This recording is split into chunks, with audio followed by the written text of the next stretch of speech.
least. That's atrocious. That is at least 130 times higher than background. My headset is like weird.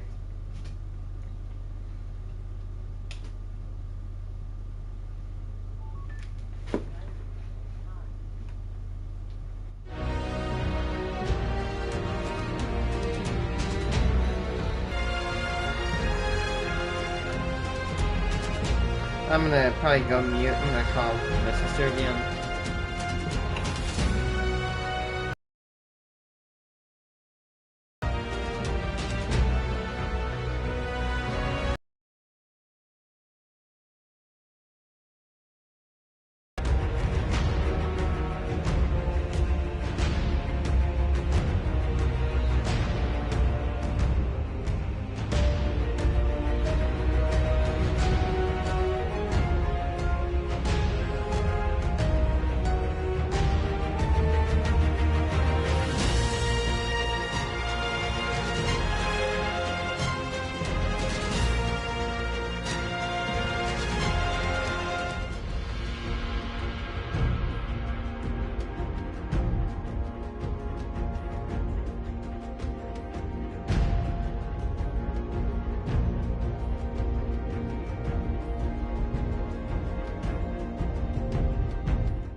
Guess I will not make. Guess I'll not call my sister.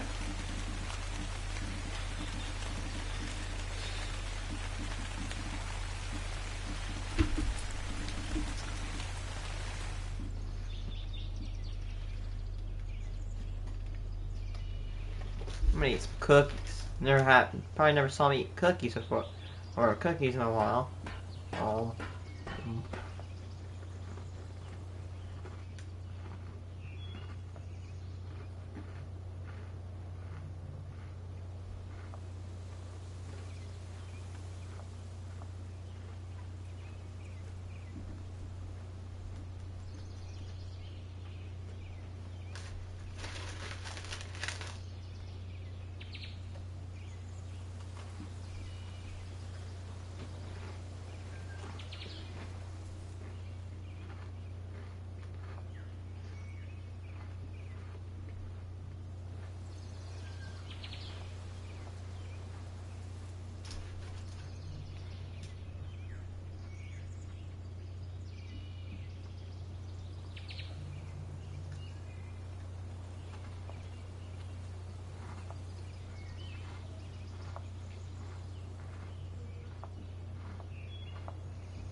Work for free or get fired. Employers are shocked that employees won't work overtime for free. Our first post is from Technos. Years ago, one of my employer's clients decided to set up a new office in Fort Wayne, Indiana, and I got chosen to spend 3 weeks there getting the new space set up.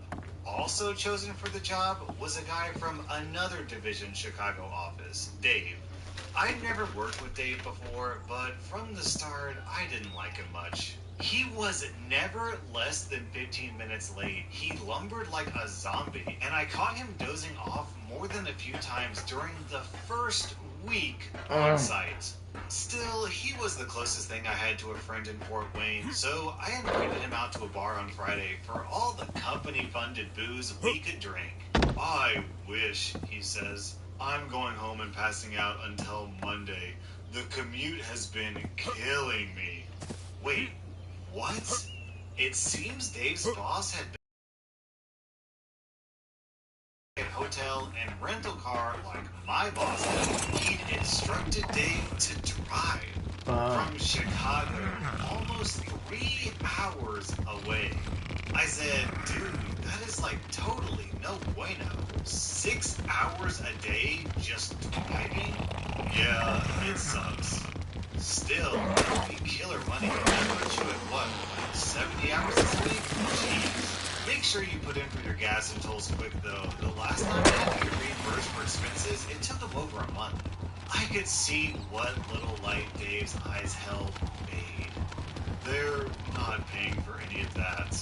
Hearing that, I put in a call to my boss, who was as puzzled as I was. If he'd worked for our division, he'd be paid for his drive time and expenses at least. And we were both pretty sure it was corporate edict and not something individual divisions could choose not to obey. Unfortunately, neither I nor my boss had any say in the matter, and neither of us were familiar with Illinois or Indiana labor law. So all we could do was advise Dave to save his receipts for the IRS and complain to HR. On Monday, Dave was late again. After an hour, I was worried and called his cell phone. I just passed Portage, making pretty good time all things considered. I should be there in about 2 hours. Dave sounded perfectly happy about it, so I figured he'd been required to stop into his office before heading out for some reason. Okay, Dave, I'll see you there. When Dave arrived, the first thing he did was take a 15-minute break. Long drive, and most of the day ahead of us, and after the break, Dave finally got down to business booting up his computer. He had barely logged in when he stood up and announced he was taking his lunch. Okay, something was going on, but I hadn't the foggiest idea what. After lunch, Dave finally got around to some work, putting in a good 20 minutes reading an email before stopping by to see me. I'm gonna take my 15-minute break now, then I'm heading home. What? Dave, grinning like a nut. Don't worry, I spoke to HR over the weekend. I didn't see Dave on Tuesday. His cell phone was going unanswered, and neither my boss or I had any luck finding out why. We didn't try hard. Not our zoo and not our monkey, after all. Ditto for Wednesday, but whatever. He's probably just sick. And then on Thursday, I see Dave before work at the hotel breakfast buffet. Dave, I was getting worried when you were a no-show for the last 2 days. Dave laughed a little, and after we piled our plates with bad scrambled eggs and burnt sausage, he told me a story. On Monday, the client had noticed him coming in late, doing no work, and leaving early, and called our company to complain. Dave, in turn, was called into a disciplinary meeting with his boss and local HR who were prepared to terminate him for putting in for 32 hours of unearned overtime the previous week and not working at all the day before. Dave said they were serious, too. One of the guys from building security interrupted the meeting to deliver a box containing the personal effects from his desk. Dave had an ace, though. Well, 3 aces. 1. An email from his boss instructing him to drive to Fort Wayne every day at his own expense as a change in work location. 2. An email from corporate HR telling him that while he wasn't required to work overtime, he was required to report any overtime worked, including driving to or from a client. And 3. A page from his division's employee manual, which covered paid breaks off-site. He then informed them that he was not working any more overtime. And after driving 3 hours in, 1.5 hours of breaks, and 3 hours home, it left him with just a half an hour a day to do actual work. Less, actually, if the traffic was bad. Oh, and then corporate HR was willing to stand behind him on it. He'd just spoken with them before the meeting. It took them about 3 seconds to realize they were screwed, and well, here I am, back in action. And since everything was booked last minute, I'm in a suite with a jacuzzi, and my rental is a dang Cadillac. So, out of curiosity, I looked it up, and the reason why HR backed Dave was because the company was in gross violation of federal labor laws. So if they had actually fired them, he would have had grounds to sue their pants off. I'm kind of sad they didn't fire me, to be honest with you. Our next post is from Fishhole. For context, my family and I recently moved into a rental house while our new house is being built. The rental is in the back of a gated community on a mostly undeveloped street. Yesterday, I received a letter from the Homeowners Association informing me that I am not in compliance of the strictly enforced by towing restriction, stating that vehicles may not be parked on the street overnight. In the letter was I a picture hate. of my project I'm so car, glad we don't have an BMW, HOA. HOAs parked are beside just our house dictators, on the bruh. street. I decided to look up the HOA's restrictions, which I haven't seen before since I'm a renter, and discovered I'm living in HOA heck. The street parking rule is just the beginning of a long list of restrictions, including one warranting a... Yeah, so rule number 1: your house cannot be any color except for hot pink, with green sprinkles and orange and red stripes. hefty fine for leaving the garage door open when not in use.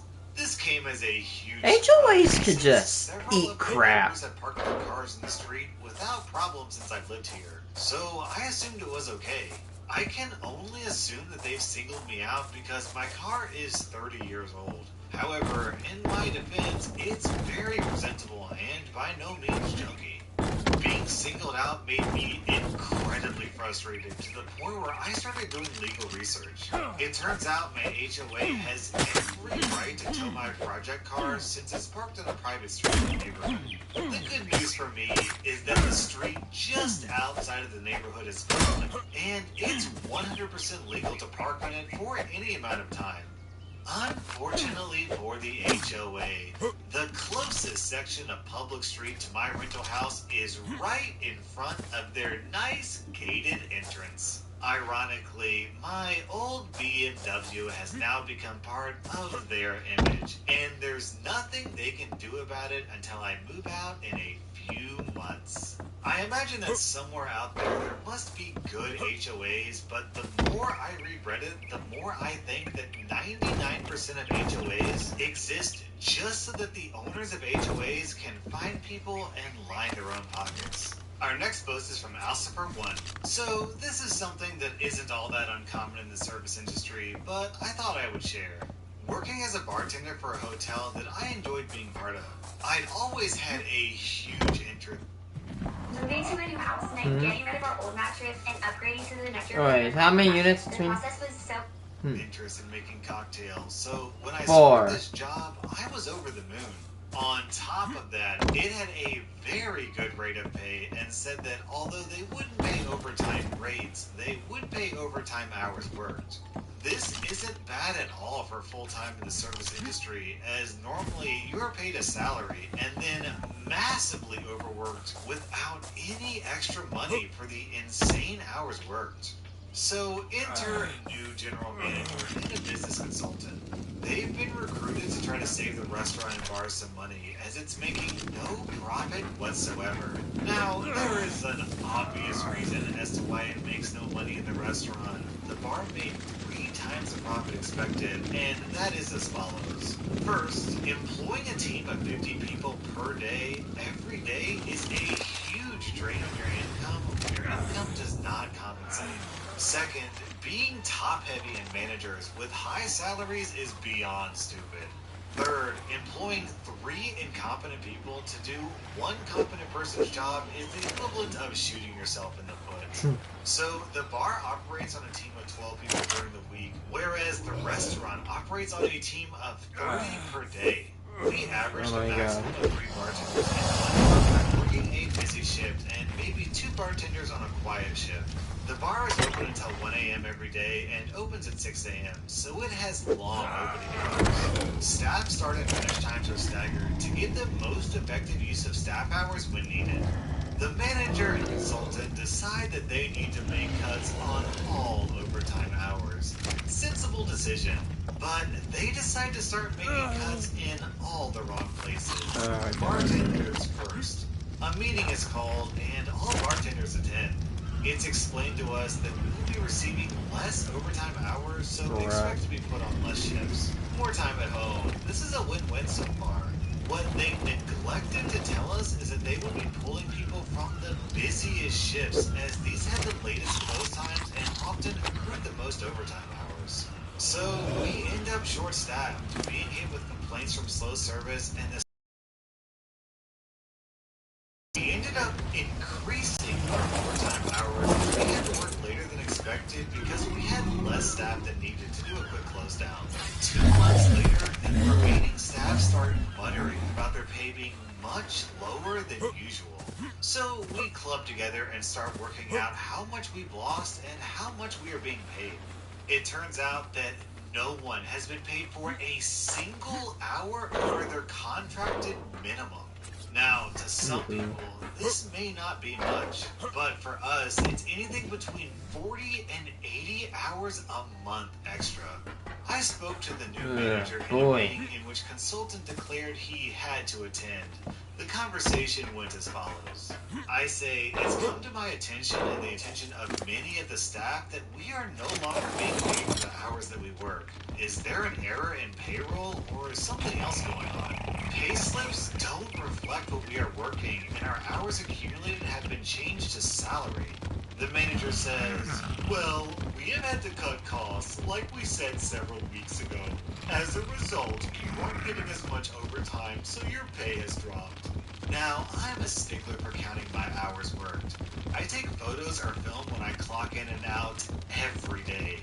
I then enter those times into a spreadsheet that automatically calculates normally hourly wage. Deducts time taken for a break, and then adds additional overtime. This operates on a monthly basis, and the figure should reflect the monthly wage. 99.9% of the time, it was correct. The only times it wasn't was where the odd 15 minutes was missed off by payroll, but I don't really care much about that. I pull out my laptop, hook it up to a projector, and go through each cell and explain how it works, much to the amazement of both manager and consultant. I then pull out my last 2 months of hours worked, compare them to my new pay slips, and have a slideshow running on the other half of the screen with pictures of my If you haven't been to Sherman's in the last 7 days, you've never been here. Damn. See, That guy's toasting. documented clock in and out times. With this piled against them, they decide to try and sweep it under the proverbial rug. Their idea is that if they just ignore it, I'll drop it and find work elsewhere like the others. However, after 2 weeks of no response, my team and I make an ironclad deal with ourselves. If we are getting paid more than minimum hours, then we won't work a single minute more. On to a busy weekend immediately after payday. No one has been paid their original hours, so the plan goes into effect. We all monitor the time and one by one start immediately dropping what we are doing, apologizing to the customers, and leave. It takes an hour before the GM figures out what is happening, at which point there are 2 people working a crazy busy bar. I'm approached by the manager. Where are the others? Why have they left? What's going on? Well, we don't get paid to work more than our minimum. Well, that's so fair. Why Don't should get we paid, bother continuing don't on get past our work. 8 hours? The others have gone home because they know they won't be paid for anything past that time. That's ridiculous. You can't just walk out and leave the place like this. Yeah, you can. Actually, I think you will find that we can and will. Now, the bar was good. It's called. I'm pretty sure you can.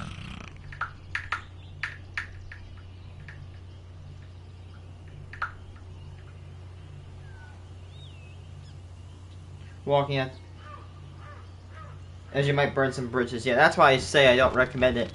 But in my opinion, the best way to walk out is if you know there's nothing left. If basically all you have is ash and dust, and you know you can't forge a better future between you and your workers, then that's when you just walk out. I wouldn't walk out my job because I know there's still a way. There's still a relationship to me and my boss. My boss respects me and I respect him. And that's what it goes down to. This very quickly started piling up into the thousands. I think you should be aware that my shift ends in the next 15 minutes and the other bartender will be leaving in the next 30 minutes. This was at 8:30 p.m. on a Friday night. Oh, I know how bad Friday nights are, even for a little. And scurried off back into the restaurant. Even like when my little town I live in is very small, and yet my restaurant gets very busy on Friday nights. Which is why Friday nights are nightmare fuel for me.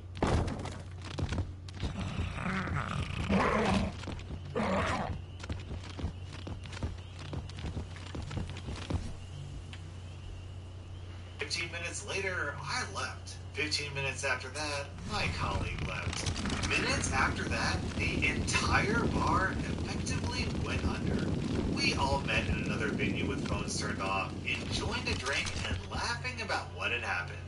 We were pulled into a meeting with HR and management the following week to discuss our behavior. I explained the situation and told them that unless we were paid our overtime for the past 2 months and every month following, it would happen every weekend, and that there was literally nothing they could do about it. Now, this is completely legal. If you aren't being paid, you don't have to work. They threatened to immediately dismiss the entire team if we didn't change our attitudes. Well, We promptly folded our arms into you know what? buns. Here's the thing. If my boss didn't pay me, guess what? I'm out. He does pay me.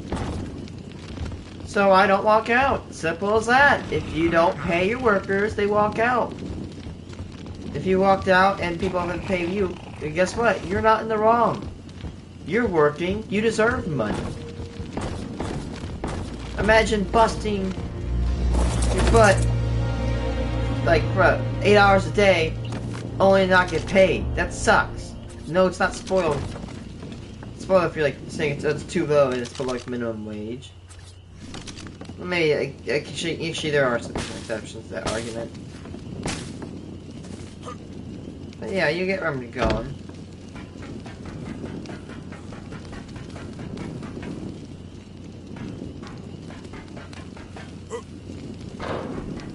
Team calmly but firmly said, do it.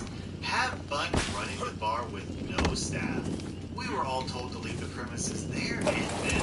In the following months, we all learned that the place had never recovered as we had sent out messages on a local marketing group stating that whoever worked there would not be treated properly and would not receive the correct pay. It switched from a high-end cocktail bar down to a standard pub-style bar and then finally closed altogether for renovations. The hotel was eventually taken over by a global company and underwent extensive renovations. We all found jobs fairly quickly after leaving. Sadly, that is the single dumbest ultimatum I have ever heard. You can either work and not get paid, or you can go home and not get paid. Choose wisely. I guess I'll go home and not get paid. Wait, what? That was r/malicious compliance, and if you have Choosing beggars, your home. Your house belongs to me. They saved her. Days are ticking. PM or comment if you have a lead.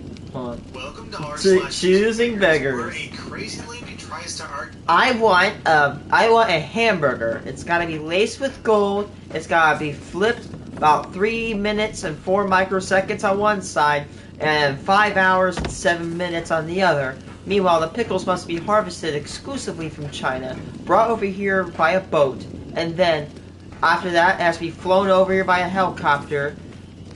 Basically, medical style. We serve food here, sir.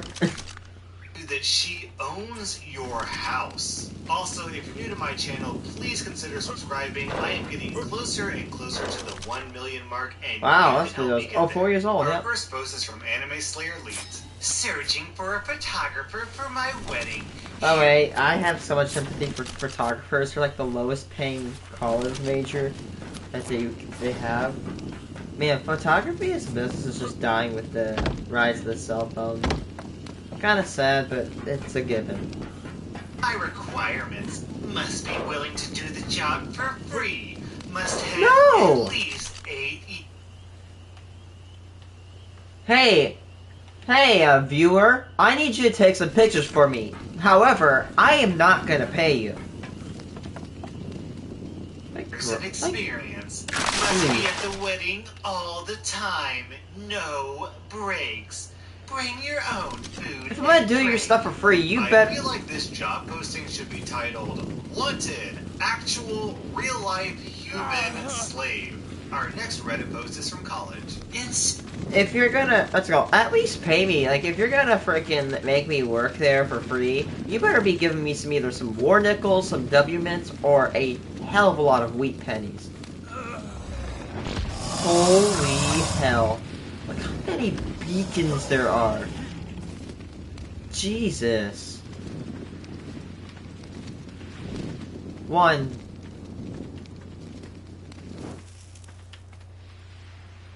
I have sight. Is that another one back there? Yep.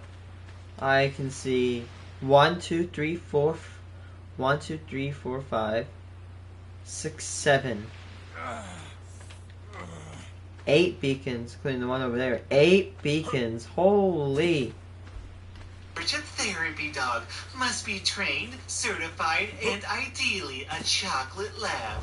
Must be 100% free for an old woman.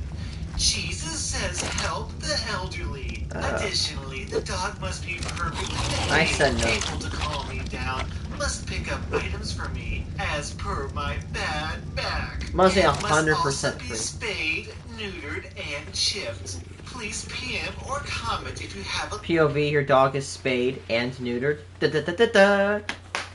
Da da da da da da. need. No muds accepted. As a German Shepherd Pitbull mix owner, I am deeply offended. Nope, you've broken the rules. You must be destroyed. You must be destroyed. You must be destroyed. Hey Gertrude, I have a dog that meets your requirements. Come pick him up anytime. 951 Broadway Street, Lowell, Massachusetts. Hey! Lowell, Massachusetts! Damn! Okay. That's actually a place where, that's a location for one of the 2019 quarters. I actually have the Lowell, Massachusetts. It's funny how I actually have the quarter for that town. I have, the 3 public available. I have the Philadelphia Mint, I have the Denver Mint, and the West Point Mint. Okay, great. Thanks. Headed there now. F you, bastard. You sent me to an effing animal shelter. Blocked instantly. Effing creep. I think this Or as much as she says she believes in Jesus, she has a whole lot of problems cussing and sinning. This is the type of woman who wouldn't walk her dog for 12 hours and then scream at the poor pooch for making a mess on the floor. Our next Reddit post is from Hexam Sexy. That's it. I'm wedding shaming. Shaming a girl I went to high school with. As we all know, the only time people from high school we never talk to anymore ever message us on Facebook is if A, they're part of an MLM and they want you to join them, or B, they want something absolutely ridiculous. Hi, how are you? OMG, I miss you. Are you in town? Let's hang out. Messages. I am immediately like, Turned out she wanted money for her wedding that we weren't even really invited to. Daddy Dearest was willing to pay $10K for the wedding. If I didn't want to do illegal stuff, I'd send them counter.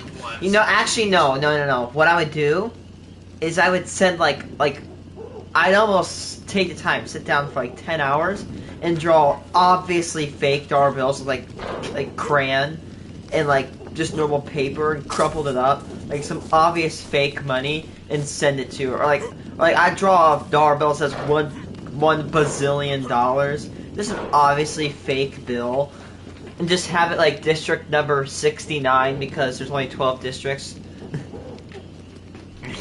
Yeah. $5,000. She then decides to ask for her dear old friend she fondly remembers so well to pay for the wedding. On her 25 grand? is a friend who is You now could buy a working as car with nurse that. who clearly makes enough money to help pay. When we refuse, she magically drops off the face of the planet. Go figure. Honestly, I'm surprised she didn't give the classic, "Give me $15,000. It can be your wedding gift to me." Our next Reddit post is from Kogami. I got this message from my landlord. Don't cook meals in the kitchen. Please do not cook a big meal in the kitchen because the smoke alarm went off many times. The kitchen is just to eat and warm food. It does not have the capacity to cook for everyone. Just try to use it in a smart... How to get the most of Grammarly That is the free. dumbest thing It's I've ever heard Kayla from on a behalf of person. Grammarly to tell you. smart way. Basically, this is a dining area, not for cooking a really big meal like you used to at your old home. Thanks.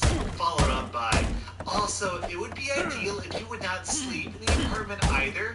Actually, could you just move out entirely and still send me the rent? Thanks. Our next Reddit post is from RaiderGator.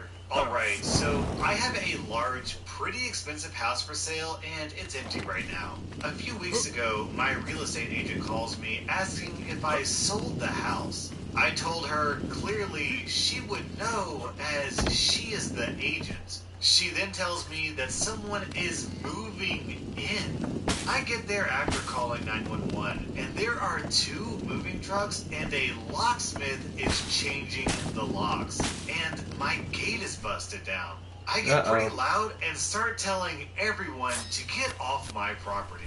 This lady shows up with documents with my forged signature saying, Oh, I'd be she so mad. owns the house. I call her several pages of profane names and tell her to get off. About that time, the cops show up. She starts claiming it's a civil matter and they can't arrest her. Luckily, the cops aren't dumb and arrest her anyways. I think, okay, she tried and failed. She will move on to her next game. Apparently not, as I got this letter delivered to me Monday as a part of a large package of documents. Google the entity at the top of their document, and you will get some insight into their mindset. Alright, so this is the full legal document that this crazy lady sent to OP. I've read through the whole thing, and it's really dense and hard to get through because it's written in like lawyer speak, but I'm gonna share the most bizarre parts with you. Dear Blank, I, Blank, a Moorish national in full life, then a bunch of numbers, stand on Article 6, the Constitution for the United States. I demand you release my land and home back to me, latitude blank, longitude blank, with the demands. 1. Arrange to have my property moved back into my domicile. 2. Reset all door locks and the gate. 3. Have the yard cut, flower bed and scrubs cut and cleaned, detailed to my liking. 4. Have the pool cleaned. And 5. If any damages to the home or land has occurred, it will be the responsibility of OP et al. To repair. Can you just speak? What? Can you speak English? So, out of curiosity, I did a little bit of investigation about this woman's document. First off, I looked up Article 6 of the Constitution, and I was expecting it to be something involving, like, land rights or property. Nope. Article 6 of the Constitution basically says that the Constitution is the most important legal document and that no other laws should violate the Constitution. So, literally, what this woman is saying is, the Constitution of America is really, really important. Therefore, I own your house? Also, I looked up this group of Moorish nationals, and basically they're a group of people who have basically just decided, hey, I don't like government, so therefore government laws don't apply to me. So, in essence, they can just make up their own laws. And in this case, the law is, give me your house, you loser. How do people think this is actually gonna work? Also, I feel obligated to point out that this document is signed with a bloody fingerprint. Our next Reddit post is from Wasbullet, and in this post, OP is talking to someone that he met 2 weeks ago. Can I borrow your car next week? And do you think you can have it all gassed up? Sorry, dude. Yup. I need it Raise to liquid work. at. But dude, I already planned a whole week with my girlfriend. You have to go? Okay, that's kind of You weird. didn't think to ask to borrow my car beforehand? Just rent one if you have to. Dude, I'm gonna end up using almost all my money on hotels and stuff over the week. Well, you should have budgeted better, buddy. And I need it so I can make money over the week. F you, greedy grunt. I mean, I was gonna recommend a friend I have who has 2 cars and only uses one. I'm sorry, I just snapped. I don't know what came over me. What's the friend's number? I'm not giving it to you now. Effing grunt, rooster-sucking, greedy jerk. I hope the police find you dead in a ditch. Oh my god. Now, lol, thanks for the free Reddit karma. I get This that. guy's trying the wrong approach. He should have gone with, give me my car because of the Constitution. Our next Reddit post is from Willow17. I do not understand why when you want someone to take pictures of you, they insist on payment. I just want a decent picture of me and my child, and I don't want to have to pay someone for it. Now, anyone with an effing camera thinks they have a career, and it's infuriating. I will not pay $75 to take 5 pictures of me and my child. I won't. That's ridiculous. Our next post is from Aftershock416. Roughly a week ago, Okay.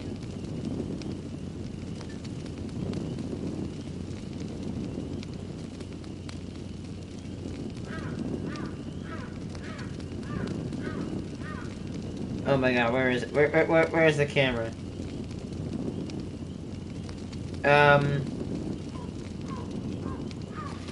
Do you see this? That's a timer. You can only set it at 10-second interval countdown. It'll take a picture. You can just use your phone, idiot. in one of the most ridiculous cases of a choosing beggar I've ever witnessed or read on this sub. The original scene went down in Afrikaans, so excuse me if the phrasing is a bit off. Me and my brother are both working adults and live in a city about a 3-hour drive from the town my parents live in. Our parents were on their way back from a short holiday last weekend, and as it was Mother's Day and it had been a while since we last saw them, my brother and I asked them to make a slight detour on the way back so we could treat my mom to lunch. We don't usually make a big fuss out of Mother's Day, but as my brother and I had missed my mom's birthday 2 weeks prior due to unrelated work obligations, we conspired with my dad to get her a modest gift from each of us as a sort of belated birthday thing. So, as we arrive at the restaurant, there were warm greetings and hugs all around, and we hand my mom the relatively small gifts, 2 neatly wrapped and the other in a gift bag. Just to be clear, there wasn't any opening of gifts, tearing the paper, or anything like that. We were all peripherally aware of a child screaming in the background, but as it was a fairly family-friendly restaurant, we didn't pay it any mind. Only, the screaming gets ever closer, and soon we find a woman with a screaming and sobbing child who looked to be around 6 or 7 standing at our table. "Excuse me," she demands. "You can't just go around doing this sort of thing in public." Puzzled glances all around, wondering what the heck she was referring to. I share a look at my brother, seeing him mouth what I realized in hindsight was the name Karen. Because, man, if she didn't fit the stereotype perfectly, haircut and all. "I'm sorry, what?" my brother asked in genuine bafflement. "Opening gifts in public," she spits in a way that suggests we might as well have been fornicating at the table. "Now he's crying since he didn't get anything." She continues with a vague gesture at the sniffling, slobbering, red-eyed child who looks like he ran afoul of 3 different strains of bronchitis. I was stunned, speechless by the sheer temerity of the woman. But across the table, my dad is visibly winding himself up to give this woman the tongue lashing of the century. Being the peacemaker that she is, my mom intercedes, clearly wishing to prevent the scene my dad and I were likely to cause. As it so happens, she had a small packet of chocolates which they had gotten from the guest house they were staying at in her handbag. So, contrary to what likely anyone else would have done, my mom reaches into the bag and hands the small boy the packet across the table. The tears dry up momentarily and he stares at it, before angrily throwing it to the ground and resuming the sobs. Why is He spoiled screams dessert? incoherently and gestures at the wrapped gifts, which are sitting on the table on the empty seat to my mom's left. I think you should rather give him one of those. The woman Oh God! nonchalantly says, Imagine if a and stranger starts going up to you and reaching claiming that you across should the give table to grab her the one, gifts. which, funnily enough, contained a somewhat expensive hand cream my mom likes, and would have been far less useful to a child than the chocolates were, though I wouldn't have put it past him to try eating it. At this point, I grabbed her arm around the wrist to prevent her from grabbing the gift. Definitely not hard enough to bruise, but I thought it would get the point across. It didn't. She rears back and attempts to slap me for daring to lay my hands on a woman. I'm not exactly Guys, able to effectively she's a defend myself female. from a sitting position, She has so the I automatic. get up. I'm Dude, a pretty big guy at around This guy's a 6'. fool. He attacked the female. Don't you know the female has a natural buff against attack damage? You're like immune to attack damage. You got like 1 billion defense. Anyway, come on. Let's go. I believe in equality, so here. Equality and, what's it called? Everybody's fair game, basically. So if you want to fight against someone, everybody's fair game. Everybody is fair game, I guess. Like, and by the way, bringing justice into this. You tried to steal something. People are gonna naturally want to defend their property. Like, bruh, come on. And 240 pounds, and she was a relatively small woman, so I towered over her quite a bit. Contrary to what one so often reads on Reddit, this didn't seem to deter her in the slightest, and she proceeds to attempt to inflict some sort of harm on me with mad flailing, though I was easily able to keep her at arm's length. At this point, the staff get involved, and 2 waiters pull the woman, who's screaming and hissing by this point, away from the table. The manager gets involved, and there's a lot of screaming and yelling from both the woman and her child. As one might expect, she immediately starts making ridiculous accusations, which get absolutely no traction, as there had been about 24 other people who had watched the whole thing go down. She's eventually firmly asked to leave the premises before the police get involved, and we get offered free dessert as compensation. Definitely the first time in my life I see someone act that crazy firsthand. Happy to supply a story after lurking here for ages. Our next Reddit post is from Zeke14, and on this story, the person who made the post received 5,000. Dear town, only Kenny, Blink, and a couple other kind people sent me a donation to help save my daughter. My dog.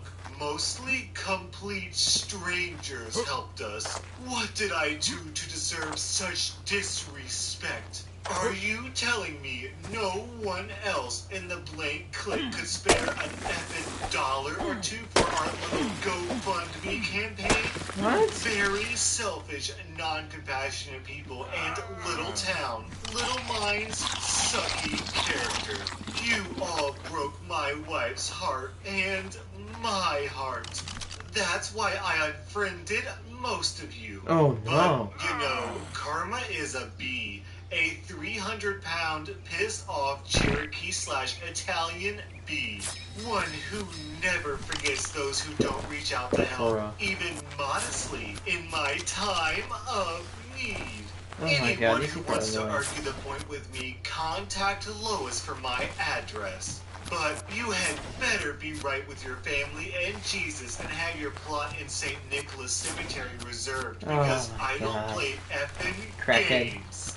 And then OP posts a picture of himself trying to look intimidating and failing. That was r/choosing beggars, and if I can invoke choosing beggars for a moment, I demand that you hit that subscribe button. I work hard on these videos, and I deserve a gold play button. So subscribe to my channel. Give my or I'm child your calling gun. the- Oh God, this is gonna be good. Does he shoot? When you sleep better, you feel better.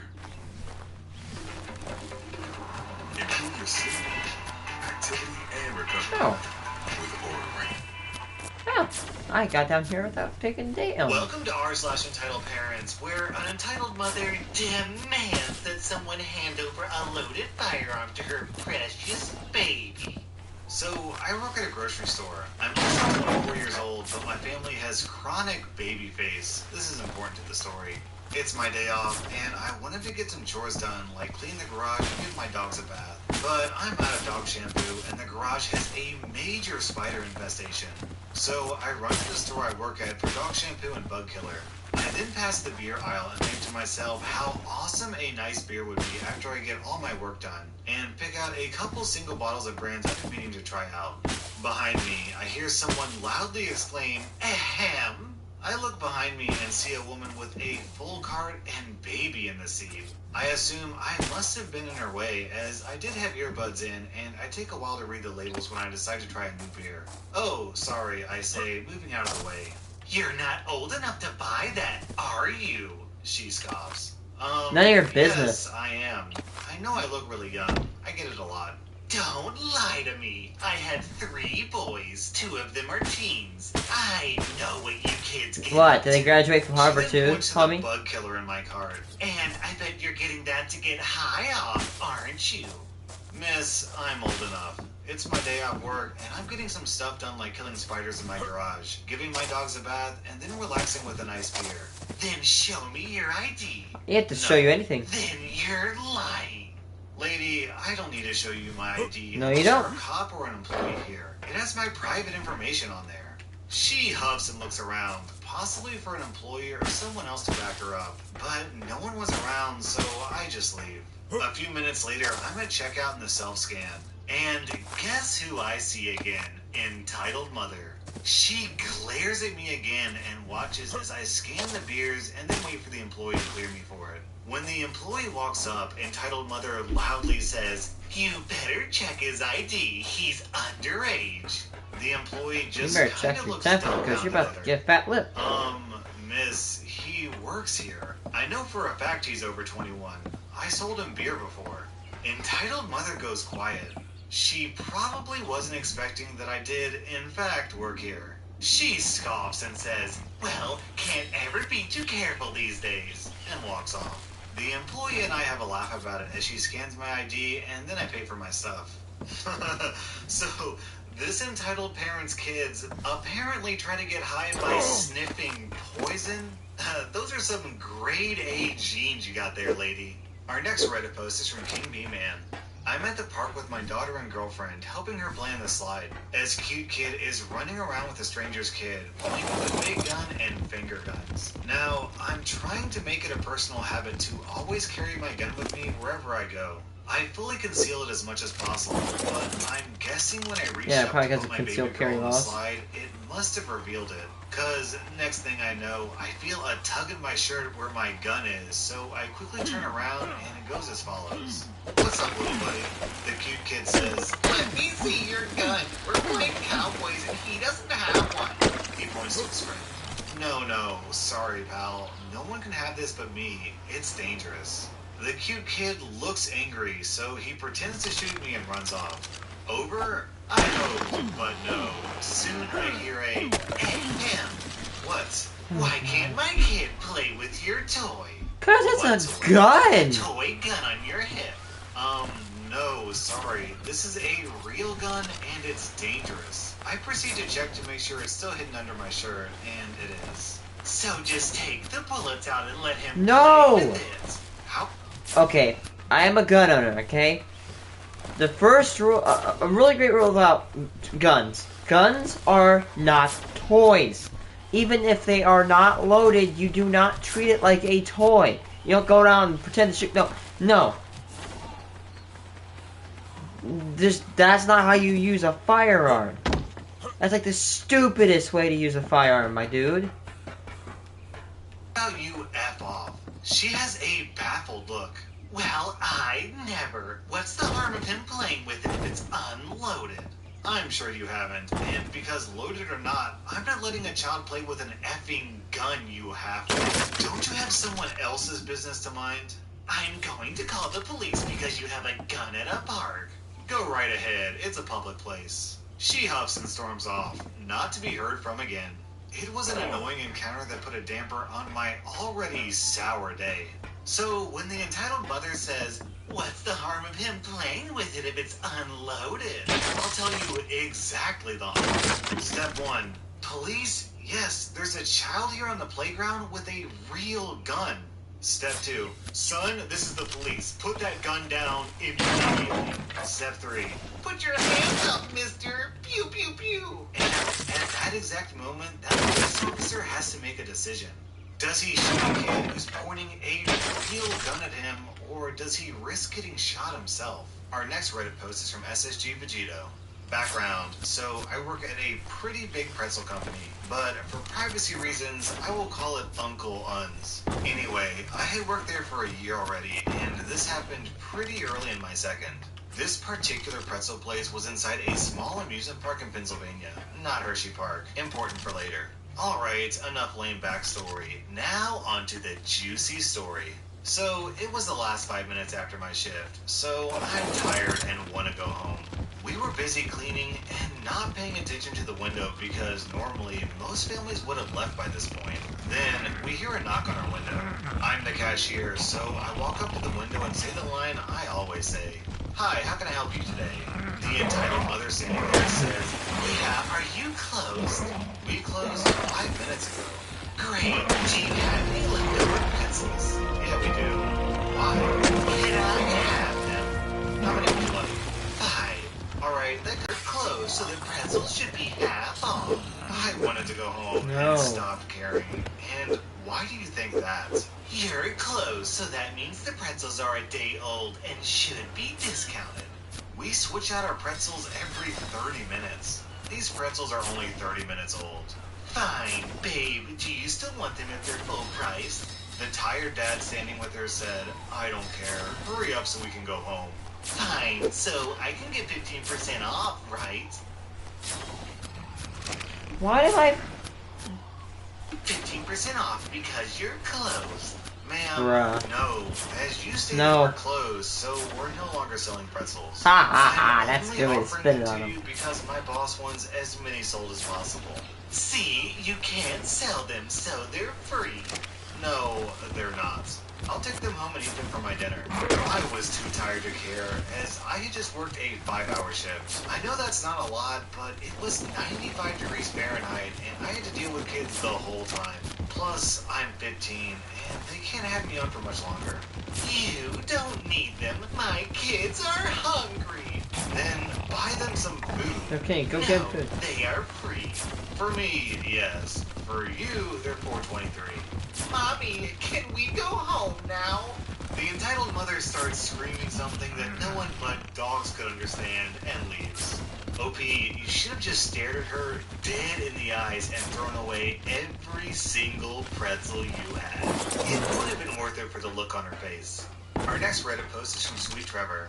Alright, first post on here. Be merciful, Reddit. I'll try to keep this short for you guys. I'm a 16-year-old lifeguard, and it was a relatively busy day at the pool. I was currently guarding the deep end of the pool, and this father had been turning around and not paying attention to his child all day. We had talked to him about it several times, but he constantly just said she could swim fine, and paid attention to her for a couple seconds before stopping again. The daughter was maybe 8, and she could swim, but she'd been doing it all day and was tired. At one point, the father left her in the deep end and went to talk to some fellow parent in the shallow end. The kid started to show signs of drowning, Oh my flailing God. arms, bobbing up and down in the water, etc. She's freaking out, so I blow a long whistle, the sign for an active victim, and get off my stand and go in after the kid. Not a very hard save, but nothing dramatic. I just had to offer her the lifeguard tube to hang on to and tell her not to grab my neck. We get to the wall, and the dad is already standing there, and he blows up on me. Oh. I don't remember exactly the stuff he said, but it went something like, "What the heck, you pedophile? Oh, I God. told you she could swim. You saved my kid? Bro, you're such a pet. I was shocked. I couldn't think of anything to say, and he started screaming about getting my manager for wasting his time and touching his daughter. I got She back was up on the stand drowning, a little dumbass. One, it's my first save of the summer, and two, I was just yelled at and called a pedophile in my place of work, which involves watching children. Not exactly the best situation. Luckily, my supervisor is a 26-year-old woman who doesn't take flack from anyone, especially about her lifeguard. Hell yeah! When I got off my shift, Good she boss. told me he'd complained to her about me. She'd seen the whole thing and chewed him out about endangering his child and kicked him out of the pool. He hasn't been back for the rest of the summer. Hell This yeah. almost sounds too impossible to be true, but there are actually people out there who believe this. Like Yeah, there are famous people that like resuscitation. think they've been quote It touched, is but never okay for men to give CPR to an unconscious woman. Resuscitation is just a fancy word for rape. I wonder. how dare you guys save me? You are assaulting me by saving my life. Ugh. Wow. You are just. Oh God, I can't with these type of people. I would rather. I don't know. I'd rather be this magical thing called alive. People are just so spoiled. If these entitled parents were drowning in a pool, if they'd want a lifeguard to save them, or if they'd rather just have the lifeguard let them figure it out on my own. Our next Reddit post is from Taken By Me. I've been reading this sub for a while, and never thought I would have something to post, but here I am. Last week, I was traveling for work. It had been a long 2 days of I think I like meetings, double and staircase I was better. exhausted. I had just arrived at the airport for my evening cross-country flight home when I got the dreaded text from the airline saying my flight was delayed 2 hours due to mechanical problems. I decided to pass the time by getting something to eat. I found an airport restaurant and sat down to order. I ordered like my airports. food and pulled my phone out of my bag to catch up on I wanna emails go and browse fly the web again. while waiting for my food to arrive. While I was waiting, a family with a mom, dad, little girl, about 5 years old, and a middle school age looking boy sat at a table near me. I didn't pay much attention Owie. as I was looking at email on my phone. But then I hear the little girl exclaim in a rather loud voice, "Look, Mom, the lady is on her phone at the table." I then hear the mother reply, boy. "Yes, she shouldn't be doing that." Oh my God, I hate these stupid table. Like, bro, this isn't like 1612, brother. Like, just like, go away with your manners. Who cares if I can't have my phone at the table? Just want to eat with you, bro. It's rude to have a phone at the table. No, it's I not. glance over, and the mother says, It's annoying, but "We it's have a rule that no phones are allowed at the table." My first reaction was to say something snarky, as exhaustion was definitely getting the better of me. But then I thought better of it and decided to be grounded. I looked at the little girl and said, "We have the same rule in my family, but since I'm here alone, I'm not being rude to anybody by looking at my phone now." At this point, the son looks like he wants to crawl under the table from embarrassment, and the dad is trying to hand the mom a menu and says, "It's okay, let's just order." I think that will be the end of it, but no. The mom says, "Obviously you have a family, so you know how important it is to follow rules. I would appreciate it if you put away your phone." I appreciate in if a you just tone go that away. A parent would use on a petulant teen. The little girl chimes in and says, "Yeah, you have to put your phone away. My brother can't have his phone at the table, so you can't either." I look at the little girl and say, You wanna not have your as life? sweet as a tone Just as I kidding. can muster. Well, the great thing about being a grown-up is that I can do whatever I want. So I'm I'm gonna an keep adult looking now. at my phone and turn back to my email. The mother sighs loudly. The teen looks even more embarrassed, and the dad tries to get the mom to just order and leave me alone. The mom calls the waiter over and asks to be reseated.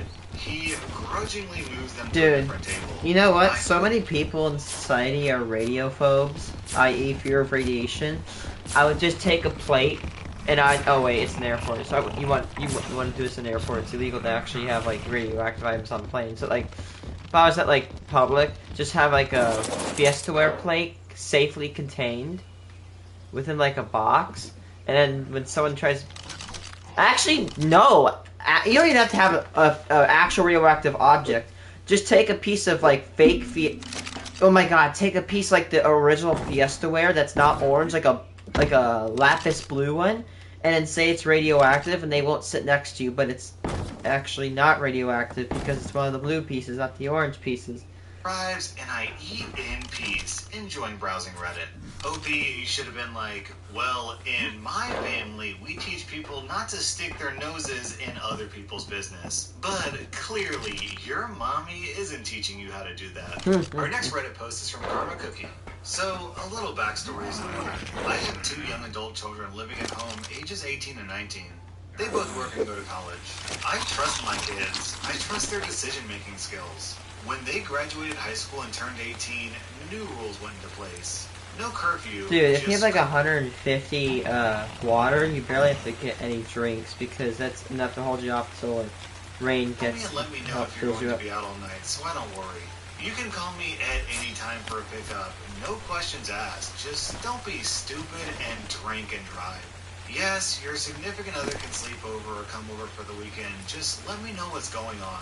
Pay me a small rent during the summer when you're working full-time and pay your part of the car insurance. You have your chores and I have mine. We all work together. I tell them that if they're being buttholes and they listen, in turn, I listen to them. There is very little fighting or arguing in my house. This is their time to spread their wings, learn how to be responsible adults, and have me as a safety net.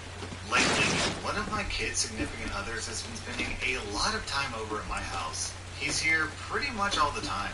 2 days ago, I got a call from a number I didn't recognize and I answered it. It was my daughter's boyfriend's mother. Hello? You need to tell my kid he isn't allowed over your house anymore. Who is this? This is Tommy's mother. I already know where this is going. Oh, Tommy's mom. I have to say you raised a great kid. He's always polite and respectful. In fact, look, I don't care what you think about my kid. He is never at home. He isn't spending any time with me.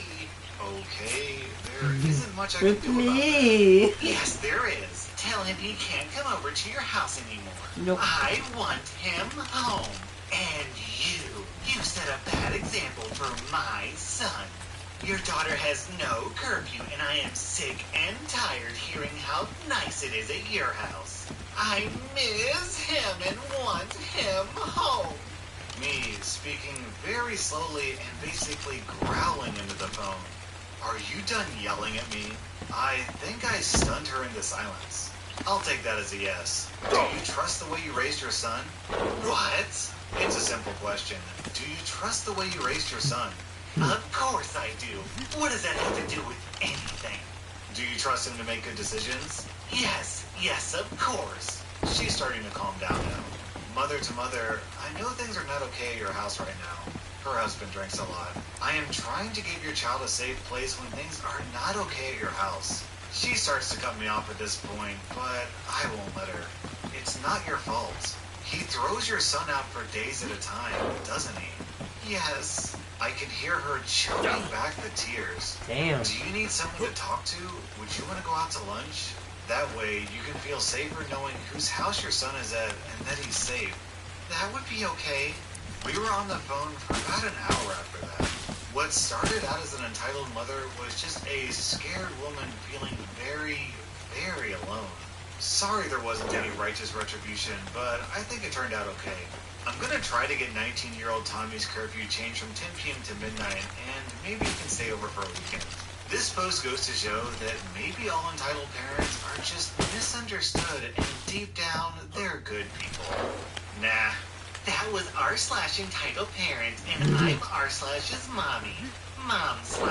And I expect each and every one of you to subscribe to my I love precious his entitled baby's channel parenthood. because he works so hard on his videos. Karen, So he entitled parents. Karen grabs a gun out of my hands.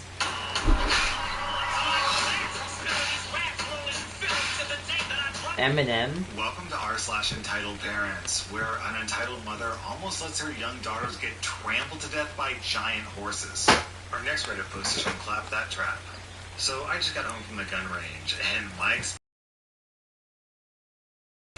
So here's what happened. I arrived at the gun range after receiving a new assault rifle, and I also decided to bring my handgun to brush up on my holster draw skills. VEPR.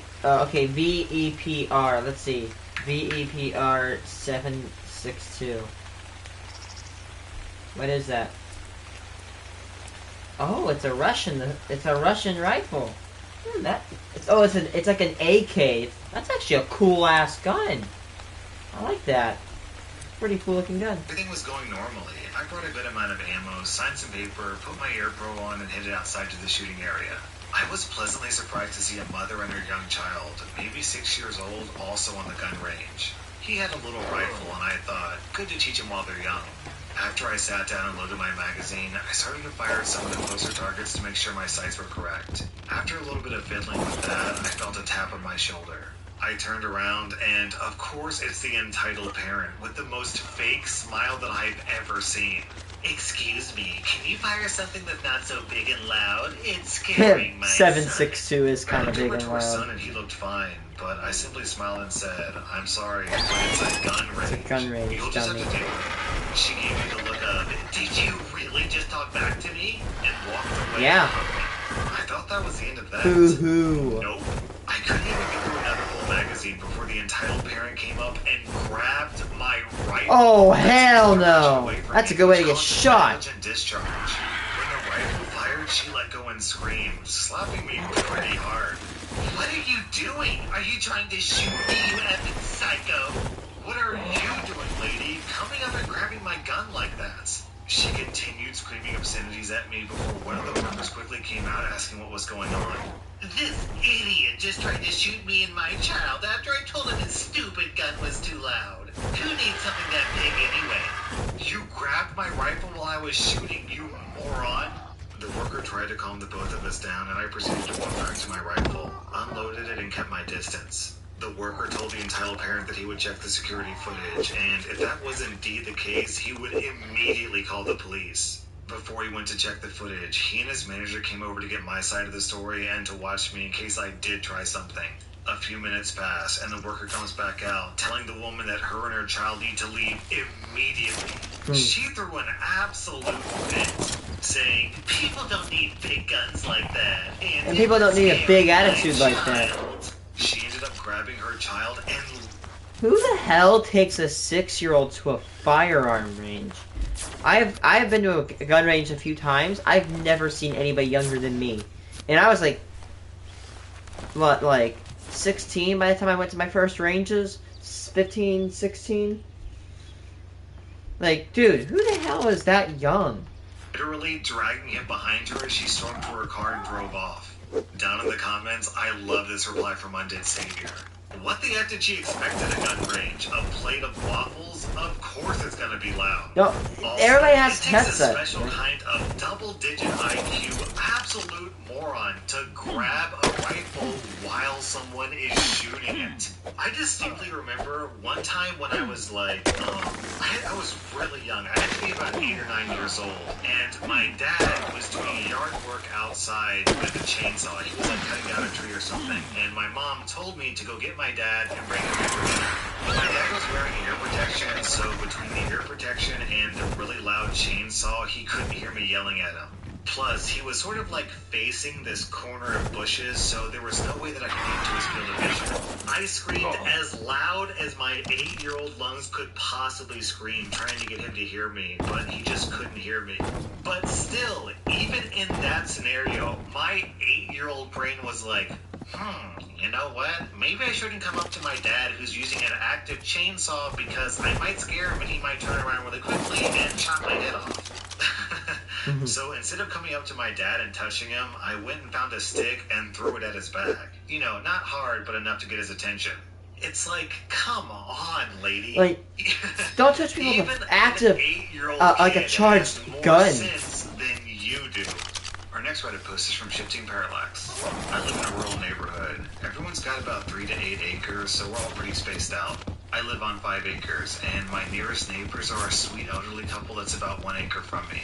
They're perfect. The husband does yard work as a hobby, and his wife bakes. We have a nice agreement where if I need something big cut down, he takes the wood down and uses it for his fireplace. And in exchange, I trade recipes and bake with his wife. Honestly, they just like the company.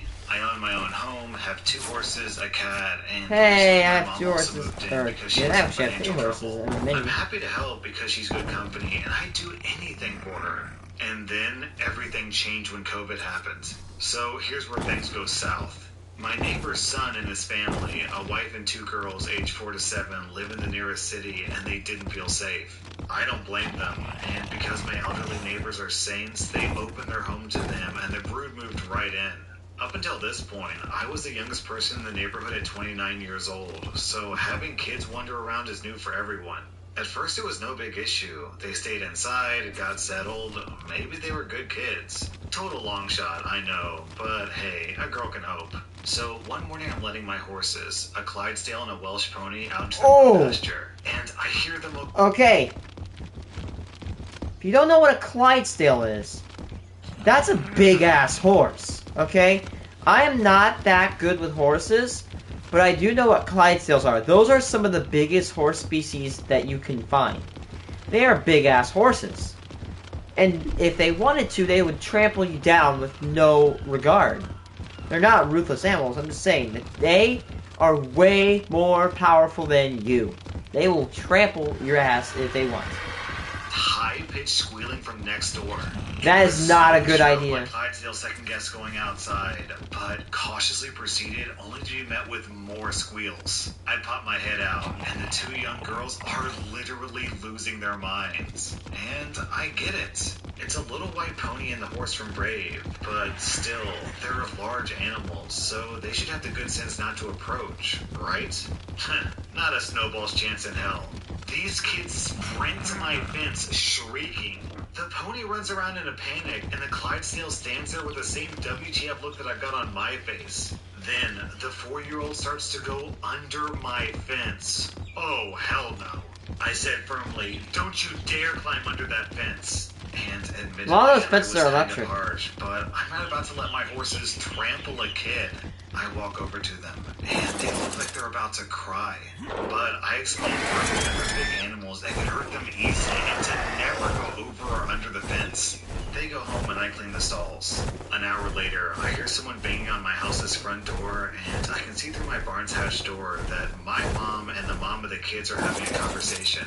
The kid's mom then storms down to the barn.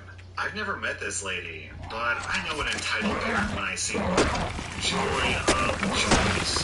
She starts going off at me about, how dare you make my kids cry? They just want to see the pony, blah, blah, blah. But when she takes a breath, I get my point across.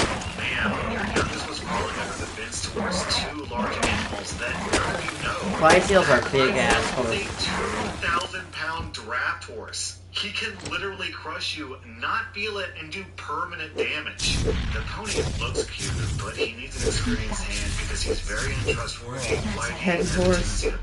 Like mine's like 1,600. Children are not allowed near them without my consent and heavy supervision. And they are never allowed to be loose in the pasture with my horses. Do you understand? She then starts ranting about, well, if they're so dangerous, then why do you have them? Are you even allowed to have them? I should call animal control. So, first off, You can have 1, horses in they're America, my personal dummy. Horses. Yes, I'm allowed to have them. 2, your kids trespass on my property. I'm trying to keep them safe. 3, this is not a petting zoo. She huffs off and I continue to work. Later that evening when my husband gets home, I explain what happens. He's understandably alarmed, and I explained how dangerous that situation is. He agrees. It's not that my horses are aggressive, mind you, No. but it's inherently dangerous in general. Even as a little kid, 50 to 200-pound human. even as a little kid, my mom taught me to be very, very careful around horses. Horses are not aggressive. Well, it depends on what horse you got, or like an individual horse. But however, horses basically can be unaware. Like, one of the things we know about horses: don't make loud noises. Any sudden loud noise will disturb them, or any foreign loud noise. For example, once I accidentally shot the barn with an Orby gun, and it scared the shit out of them, and they started running away and running out in the yard. And if they will trample you, I've almost had my foot crushed by a horse. See this? I had this shoe on right here. My miniature, I was getting a little bit too close. My horse stepped right there. If he would have stepped here, I wouldn't have a toe. If he would have stepped here, I probably would have broken my foot. He stepped perfectly on this heel. And if he would have stepped an inch further, my entire freaking leg would be, my foot would be changed forever. An 800 to 2,000 pound horse. If you don't know what you're doing, you can be seriously injured. It's pure physics. So I'm optimistic with his reaction, but I know he's often not home, so I stay cautious. Later the next week, I'm working from home and I suddenly hear screaming. Not excited screaming, but scared little kids screaming. I rush outside and the 4-year-old is falling in the middle of the pasture with the pony doing laps around the perimeter of the fence as my Clydesdale slowly approaches the little girl. The 7-year-old is crying outside the fence calling for her mom, but clearly their mom is not watching them. My initial terror recedes a bit because my Clydesdale is essentially a golden retriever in a horse's body. He's the sweetest pushover in the world. He's gingerly approaching her in a slow, friendly way and being as non-threatening as he can. And with my Clydesdale so close to the girl, the pony won't rush at the girl. The Clydesdale's probably about 3 steps from the girl, but I yell for him to halt, and like a good boy he does. I make my way in with him and start asking the girl questions. Are you hurt? She isn't, but she's clearly scared, so I pick her up and walk out, making my Clydesdale heel to me just in case the pony gets a dumb idea. The mom is still nowhere in sight, so I take them to my neighbors. Good kid. What proceeded Or was good, about or good parents. 30 minutes of screaming and crying. The girl's mother was the one to open the door, and she starts screaming at me and burning out questions before my neighbors intervene. I tell everyone exactly what happened, and my elderly neighbors blew up at this mom, not at me. They screamed at her for being so irresponsible and negligent, how they could have been hurt. The mom tried to throw blame on me, but they were having none of that. My neighbors apologized profusely, and I went about my day until the Karen's husband came home. He came by and apologized too, for his family's behavior and especially the behavior of his wife. I accepted it and said that I understood. They're little girls. I too know the allure of magnificent, fluffy horses. The mom was at fault for not watching the kids. I'm just glad everyone was okay. The girls were really shook up, so I extended an olive branch because, well, I was an overexcited kid who liked horses once too. It's just, I had a horse mom who knew what she was doing. And I didn't want this to completely traumatize them from being around horses. So the next day, I properly introduced him to my Clydesdale, with him in his stall with the inside hatch open and the girls being supervised by their father and me. We were all safe in the barn. They loved it. The Clydesdale loved the attention, and everyone's happy, right? Well, except the mom, who took my olive branches and offered to teach them horseback riding, give them free lessons and other things. But her husband shot that down hard, and presumably my elderly neighbors did also. Since then, it's been quiet. I did, however, install a second electrical wire on the bottom of my fence, not just on the top, just in case. And yes, the kids did test it. The 7-year-old got zapped pretty good and got in trouble with her dad.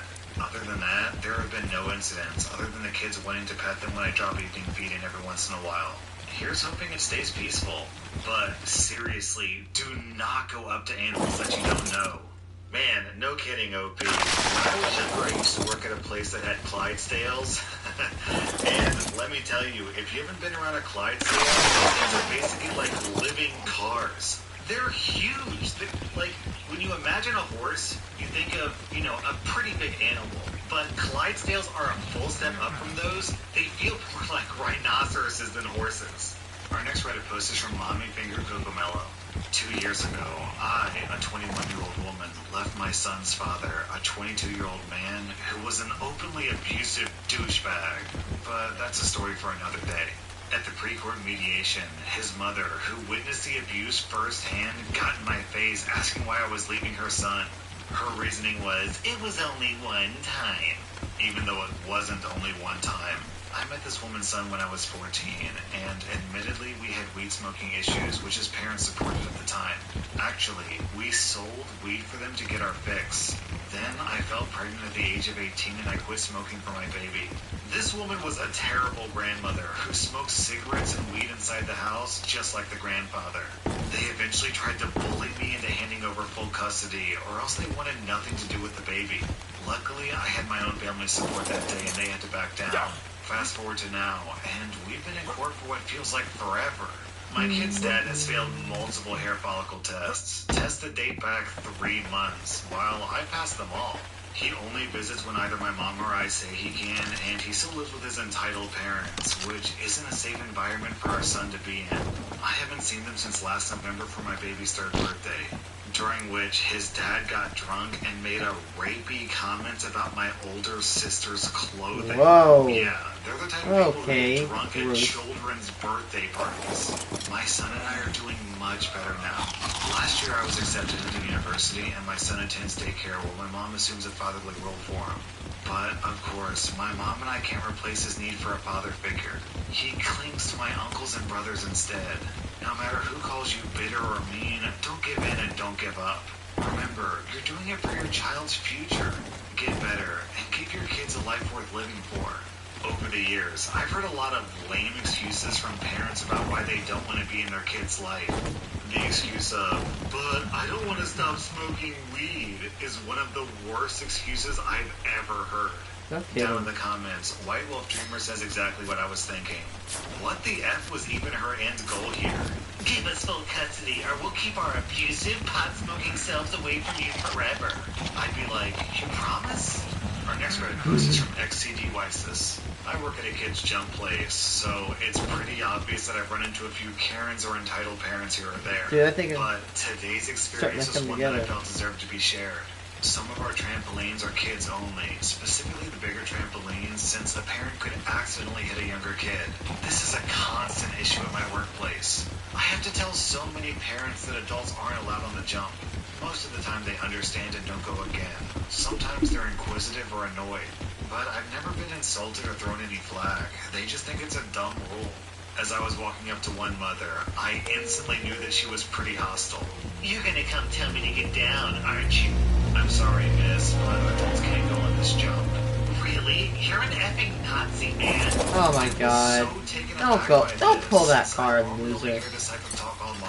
The thing is, I'm actually Jewish, and my great-grandparents were alive and survived the Holocaust. Oh, shit. I decided to hold my tongue since she's obviously a toxic individual. Oh my god. She said to her kid, Come on, son. I'm not the one making you cry. That guy is. The kid wasn't even crying. He was silent as a mouse. This would have been the end of it if she wasn't so immature. Thankfully, she didn't try to get on the trampoline again. But she decided to act like a baby. Throughout the day, every time I walked by her, she made comments like, Look out for him, kids. He's a commie. Sorry. Who cares, dude? Kids. Oh, calm down, Joseph McCarthy. I decided to ignore her, but it really pisses me off to think that she's teaching her kids to be a baby when things don't go her way, and to treat employees like they aren't humans. This grown mother is acting more childish than the actual kids. That was r/entitled parents, and if you like this content, check out my Patreon where I publish extra episodes. Also, hit that subscribe button, because I put out new Reddit videos every single day.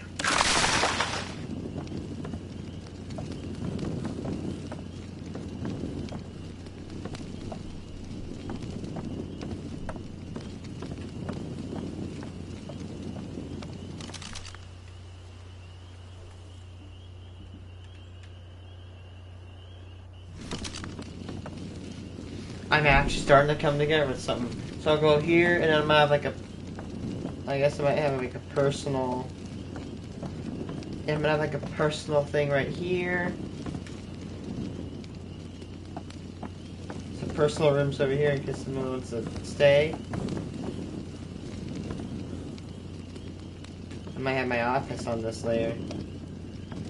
I'm gonna build this thing out of wood. I should have built this thing out of wood first. You know, I meant like built my entire base out of wood and then start operations and then begun the switch. But at least I have the metal now, right?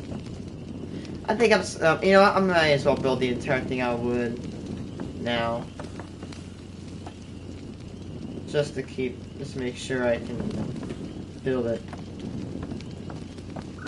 So I can't put any walls here. But I'm actually not angry because I think what I could do is I could put some pillars down and it acts as a foundation. Like I was building here, right, and I stopped. I put imagine I'm building a pillar like this way, or ceiling this way, and it stops because it won't let me build. I put a pillar right there and it extends it.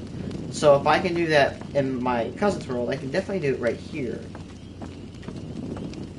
And if you look about where these pillars are going to land, look at this. Pillars are going to land where there's no rooms. So there's going to be two, this area right here is going to be like a feeding trough area where I can put my dinos.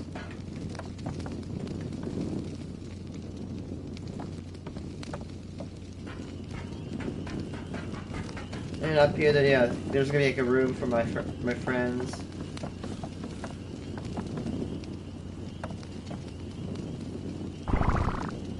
That sound knows. Oh, this is hilarious.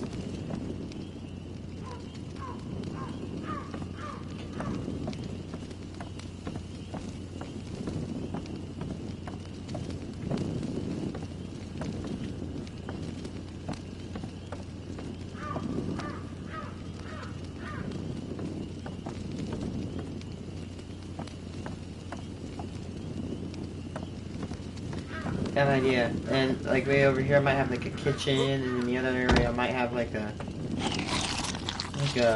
a meeting room.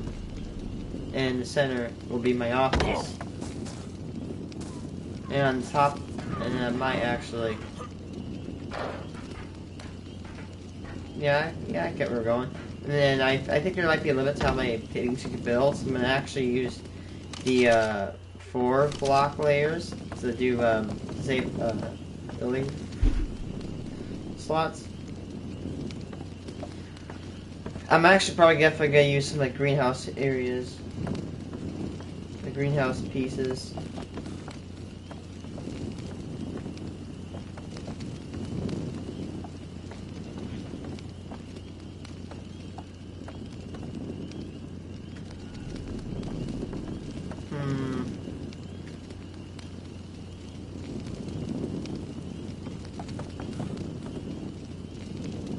Either that, or I might actually turn these pieces right here into a greenhouse. And then I might like, yeah, I may like do like a greenhouse and have like,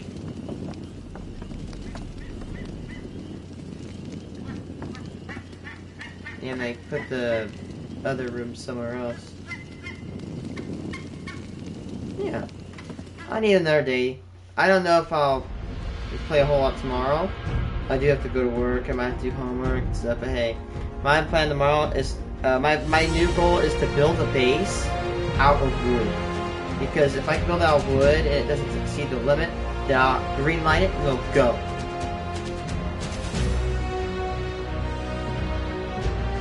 Thanks for watching, guys.